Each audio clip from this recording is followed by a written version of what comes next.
I'm incident commander of the Western incident, the hazmat incident in Garden Grove. Trying to give you a little update this morning of what's going on. Yesterday afternoon, I did report that we had some positive intel and that the tanks were stable and we were keeping the temperature cool, and actually we thought we were reducing it a little bit. Unfortunately, I had to say thought. Those temperatures we are doing is via drone, doing readings on the external of the vessel. It's not covering the interior temperatures, the inside of what's actually the liquid is at.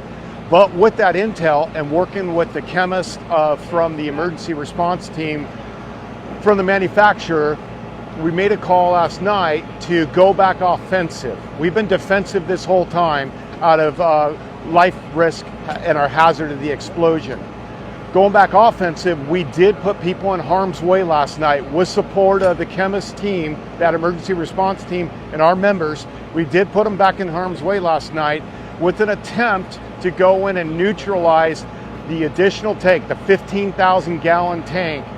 We want to neutralize that product to remove its explosive potential should the 7,000 gallon tank blow up.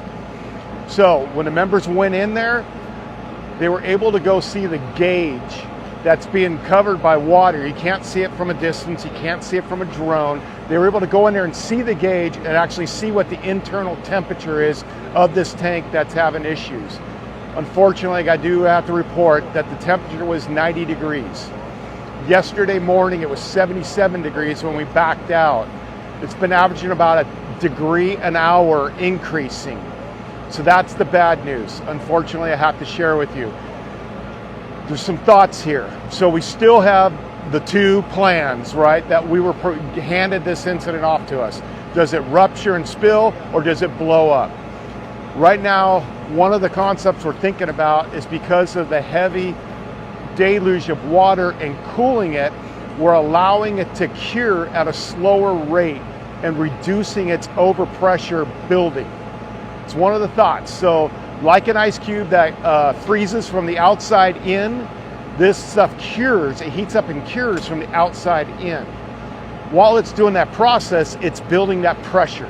There's a void space above the top layer of the water or the liquid to the top space. We're hoping that that space can absorb a slower cure rate and not overpressure and blow up.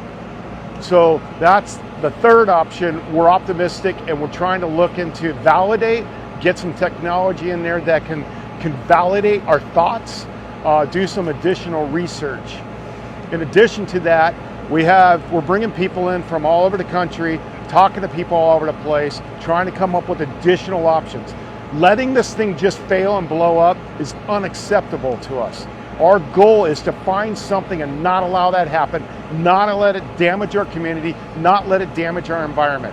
That's unacceptable. So we're going to continue with that out-of-box thinking, come up with those other plans. Concurrently, we're working on how do we respond to this thing should it fail. So we have very aggressive plans being developed for contingency for fire emergency, for medical emergencies, which should be limited because thankfully you have followed our direction and removed the life safety hazard of this by evacuating.